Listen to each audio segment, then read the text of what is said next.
It's not going to be like this. He was super electric when he had the ball in his hands. You can just see the way he moves, the tackles he breaks.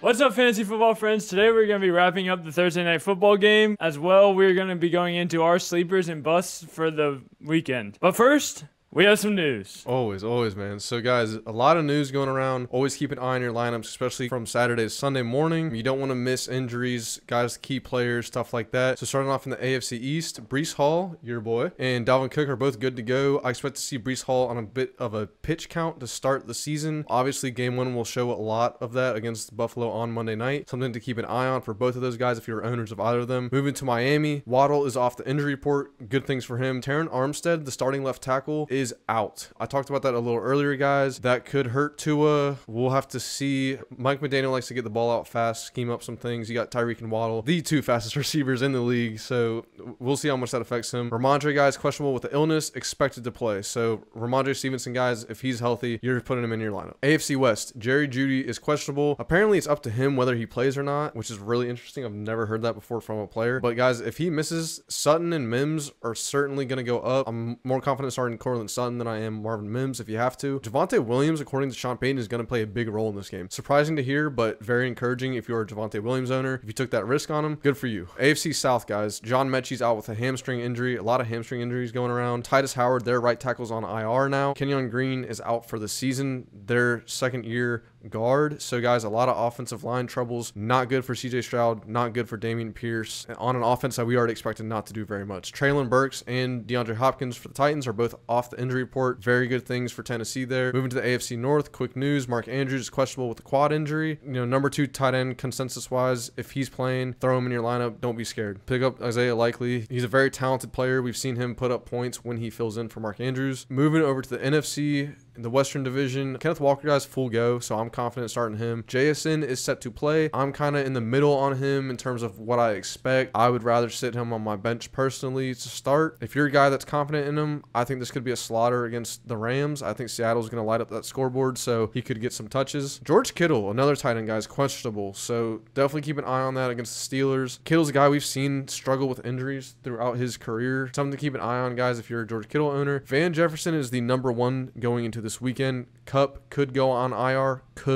so we'll have to see. If you are a Cup owner, keep your eyes on that, guys. That's going to play a lot into how your season goes, who you want to pick up, that sort of thing. Zach Ertz is questionable against Washington. Marquise Brown is also questionable against Washington. In the NFC East, both offensive tackles, Tyler Smith and Tyron Smith. Tyron Smith is questionable. Tyler Smith is doubtful. Could play into the Cowboys. They have good offensive line depth, good schemes, so I'm not too worried about that. Darren Waller, though, is questionable with a hamstring. Hoping those injuries don't linger for him. Great player when he's playing. A guy I'm really high on this year. He's questionable. Wan'Dale Robinson is doubtful coming back from that ACL injury. A guy that could be one of those guys that peaks near the end of the season for that Giants offense. Terry McLaurin, guys, off the injury report. Very good. He's not questionable. He's not doubtful. He's not probable. None of that. He's completely off the injury report. Great news for him in that Washington offense. Logan Thomas, tight end for Washington, is also a full go. So good things going on there. In the NFC South, DJ Chark is out at receiver for the Panthers. Adam Thielen is questionable with an ankle. Jonathan Mingo, guys, could be a guy to at least roster. I'm not going to say play him because I don't know what that Panthers offense is going to look like, but certainly a guy you want to roster, just like this guy. Rashid Shaheed, guys, off the injury report for the Saints. I really like him. I think he's going to be a big play threat for them this year. Derek Carr loves to air it out. Mike Evans, off the injury report. Good stuff for Mike. Still not big on him, but guys, if you drafted him, you drafted him high. Go ahead, play him. NFC North,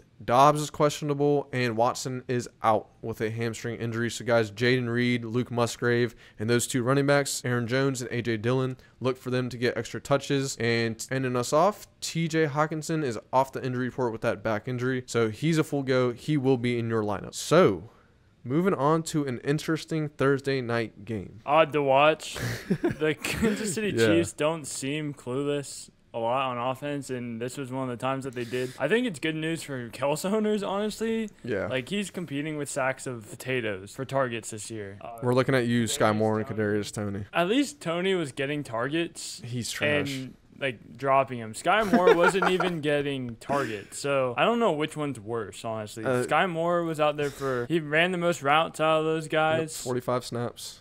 and it was weird game for the Kansas City Chiefs. Good for the Lions, team that everyone's been looking for this season. Obviously 4th in probability of making it out of the NFC, which is kind of a long shot in my opinion, but did it against the Chiefs, did it in Arrowhead. Right.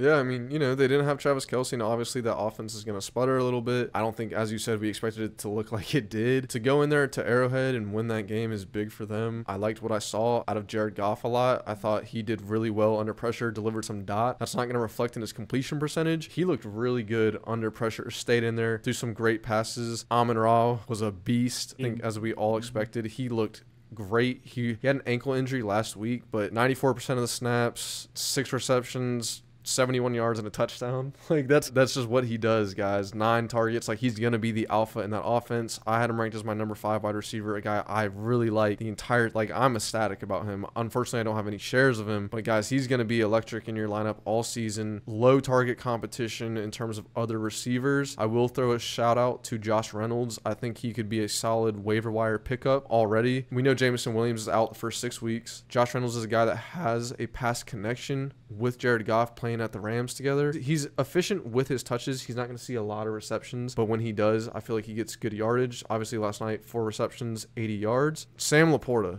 guy I was big on, drafted him in both my leagues, guys. 5 receptions, looked good with the ball. They're obviously trying to use him. Outpaced Brock Wright in terms of snap share. But guys, he's solidified as that tight end 1. Put out a really good game. 5 targets, 5 receptions, 39 yards. I mean, if he got a touchdown, dude, he would have ended up with 15 points. Monty obviously stole the night in terms of opportunities in that Detroit backfield. 21 carries, guys, but only averaged 3.5 yards. He's a bit of a bruiser. That's who we know him to be. Got that touchdown, 74 yards, no targets. Jahmyr Gibbs, guys, unfortunately, I don't know what the Lions coaching staff exactly was doing. First week, probably trying to play it safe going into Kansas City like that. 7 carries, 2 targets, 2 receptions, so 9 total opportunities. Guys, he was super efficient, ended up with 60 total yards. If you watch the game, guys, and you're a Gibbs owner, do not be discouraged because that guy is going to get touches throughout the season. It's not going to be like this. He was super electric when he had the ball in his hands. You can just see the way he moves, the tackles he breaks. As a Gibbs owner, both of my leagues, I'm super excited about him. I think he's going to be great. Yeah, he looked absolutely explosive with his touches. Try to go out and trade for him if people in your league are this low on is a buy low opportunity already. In terms of Kansas City rushing, I don't like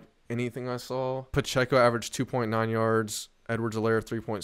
McKinnon didn't even get a carry. Pacheco surprisingly did see 4 receptions, so that's a bit of, I don't know if that's just game script or the way things played out. McKinnon only saw 1. We usually see McKinnon. We expect him to get a lot more work than that in the passing game. Nothing excites me about Kansas City right now outside of Travis Kelce returning and hopefully boost. Like, no one stepped up last night. And typically with great teams, what we see is a player steps up in the absence of their star. That was severely lacking last night. Pacheco, McKinnon are guys we cautioned against anyways, so not too much of a bad thing there. I mean, if you listen to what we were saying, you probably weren't starting them, and at worst, you're flexing Pacheco. So nothing out of the ordinary in terms of the running backs. Wide receivers, obviously terrible. We didn't really advise starting them. Kels, when he comes back, is going to be fantastic. I don't think we have to worry too much about the Chiefs run throughout the year. I'm not even going to worry about them at all. There was a segment on ESPN already talking about, is the Chiefs dynasty in danger? No. Like, bro, come on. No. But one guy I want to shout out is Rashee Rice. 3 receptions, 29 yards, got the touchdown. Obviously, touchdown saved his day. But if there's one bright spot we can take away from the receiver position for them, it's Rashee Rice. Just a disappointing output from that Chiefs offense. I mean, you got Mahomes putting up 45 rushing yards leading the team. But outside of that, nothing was really exciting. I'm glad Detroit got the W, though. I like to see that. Yeah, that was cool. Rashee Rice led the team in targets, tied with Noah Gray. So we're going to get into our sleepers now, and I'm going to start off with the quarterback position. I'm going with Derek Carr versus the Titans. I think he's got some good targets this year. Michael Thomas is coming back healthy. Juwan Johnson is always a decent option there, and obviously Chris Olave. The Titans gave up the most passing yards to opposing quarterbacks last year and second most passing touchdowns with 29. I think Carr's a smash play here. Someone you could probably find on your waiver wire, and a good start if you have a bad matchup somewhere else. Yeah, I like that. I think that Titans secondary was very soft last year, as you mentioned. Didn't really make any crazy additions this year, so I think that's a great pick. I'm going with a great matchup guy. Sam Howell gets to play the Cardinals this week. He's my QB sleeper. I think it goes without saying. This Cardinals defense is atrocious. They lost Byron Murphy to the Vikings in free agency. Their starting corners are Marco Wilson, who I actually like a little bit, but he's not a cornerback one guy, and then they just have a bunch of other journeymen. So I'm looking for Sam Howell to take advantage of that. He can use his legs. He's going to be underlooked there, and I just think it's a great matchup to take advantage of. If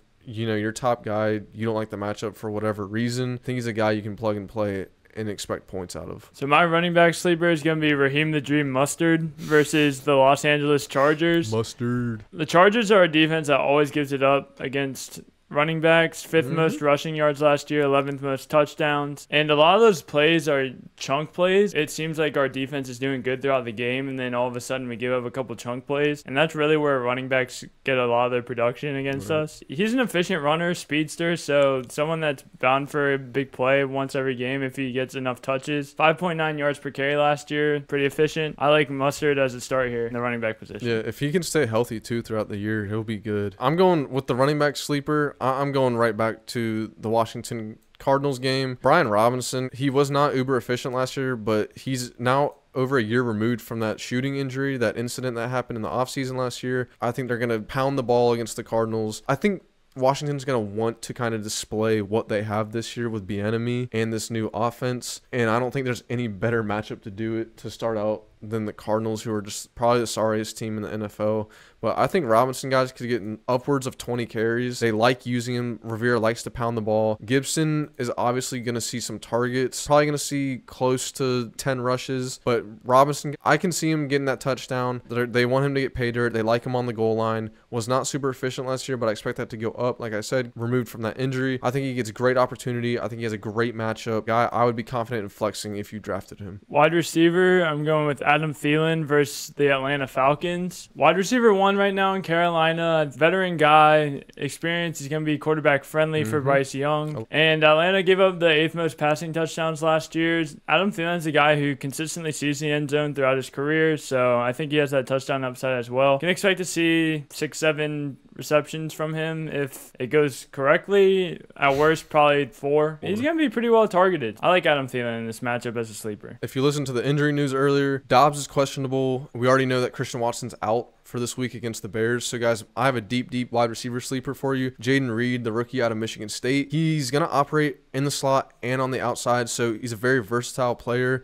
electric player. Speedster can really break down routes for you. I think he's going to see solid targets with Watson being out. They need a juice guy. Dobbs is more of a possession guy. So I think Jayden Reed is going to see solid targets. If you're in a situation where you have Kupp on your bench, one of your other guys are injured, go grab Jayden Reed, or if you already have him, start him if you guys have injuries in front of him. I think he's a guy that's going to put up solid points this week. I'm not expecting anything huge, but I do think he can get you at least double-digit points. Against a Bears defense that isn't great, I know they added 2 good linebackers, Tremaine Edmonds and TJ Edwards. You're going to get good linebacker play out of them, but guys, their corners are not the greatest. I think Jayden Reed is going to be able to exploit some underneath and intermediate routes. So I'm going to go to tight end sleeper, Logan Thomas. Tight ends averaged 16.8 fantasy points per game last year in PPR leagues against the Cardinals. Gave up the most touchdowns to tight ends, and I expect this game to be a blowout. Logan Thomas here is a good start. Going right back to this Bears game. Luke Musgrave. I know I just mentioned the 2 great linebackers that the Bears signed, but Musgrave is a rookie out of Oregon State, a very athletic guy, almost plays more like a receiver than he does a tight end, is already the tight end 1 in that Green Bay offense. So, guys, I think he's going to have great, almost like Laporta, where he's going to be on the field. So he's going to see targets. He's going to see opportunity. I think they go to him. I think they scheme him open. I think he gets some easy tight end targets. We can see him get those yards after the catch. So Musgrave is a guy I really like this week, especially again with Watson being out. That just gives more opportunity to a guy like Luke Musgrave. If he can solidify his first week, I think that'll be really good for him, not only this week obviously, but our season forecast for him. So guys, I like Luke Musgrave as a sleeper against the Bears this week. That wraps up our sleepers. We're going to head over to busts now, and I'll start at the quarterback position yet again with Deshaun Watson. I don't really like him this week against the Bengals that allowed the second least passing passing touchdowns last year. A generally stout defense in an AFC North where their games tend to be very low scoring and close. So I'll stay away from Deshaun Watson this week. He was on my mind heavy when I was doing this.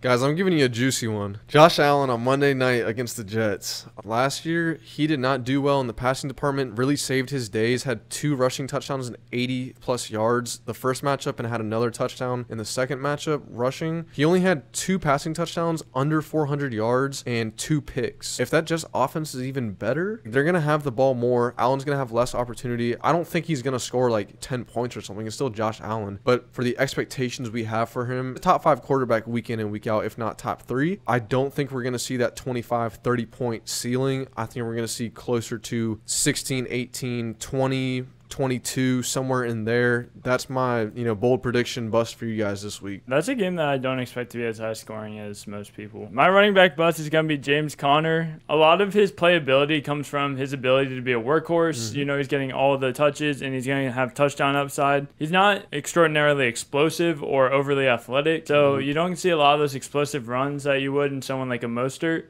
And the Commanders' defense only allowed 10 rushing touchdowns last year. So, in that respect, guys, that takes away from his touchdown upside. His receiving upside is there, but it's not anything to write home about. So I'm staying away from James Conner this week. Yeah, guys, I'm taking you to Houston. Dameon Pierce, guys, again, if you're listening to the news, 2 of his linemen are out. Kenyon Green, the second-year guard, is out for the season, while Titus Howard, the right tackle's out for at least the first 4 games, placed on IR. So Dameon Pierce, guys, going against a stout Baltimore defense, we've always known them to be a stout rush defense, had that streak of not allowing 100-yard rushers. So, guys, a defense, it seems like regardless of who's playing for them, is always stout, always hard to run against, pass against, just do anything against them. So, Dameon Pierce, someone I'm staying away from, even though you probably invested like a 5th-round pick in him. I think he's going to have great opportunity. I just think he's going to be very inefficient with the touches he does get. Wide receiver, I'm going George Pickens versus the 49ers. Only 20 receiving touchdowns allowed last year, and just an overall scary defense. I don't expect to see a high-scoring game there, and if it is, I think that comes from McCaffrey, from Ayuk, from Kittle, from Debo. I don't expect a lot of it to be from Deontay Johnson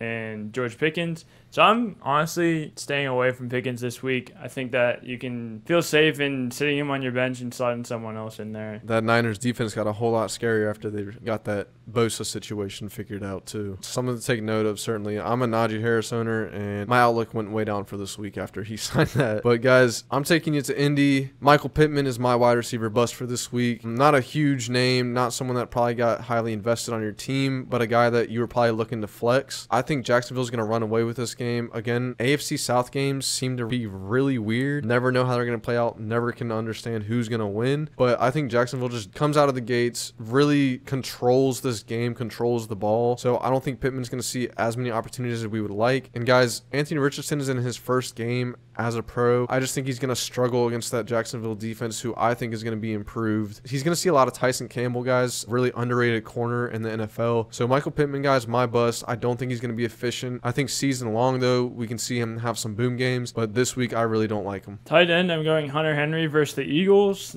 This is a pretty stout Philadelphia defense. I don't foresee the Patriots scoring a lot of points this game. And they added Gesicki in the offseason, who is more known as a receiving tight end than anything else. So that just shows me that they want more receiving upside in the tight end position, or more depth. But either way, I would stay away from Hunter Henry this week in my tight end position. It's going to be interesting to see that Gesicki-Henry split. Back to the Steelers-Niners game. I'm going with Friermuth. I was trying to find a guy that we had ranked a little higher in our rankings to give you as a tight end bust. I think Friermuth, guys, he's going to see a lot of Fred Warner and Dre Greenlaw. Probably the best linebacker tandem in the game. So again, just like Carter was saying, guys, a very scary defense could make life hell for the Steelers this week. I don't see the upside there. The touchdown upside, guys, as we've said over and over, is really what we look for in tight ends. I don't see Friermuth giving that to you this week, and his opportunity will just be lowered. Another guy that's great throughout the entire season, but just this matchup does not look very good for him. That wraps up our sleepers and busts for you guys. Hope you can take this to your fantasy leagues and succeed. Please like and subscribe. Comment down below if you have any questions or would like to discuss anything we just said. Have a good one. Peace.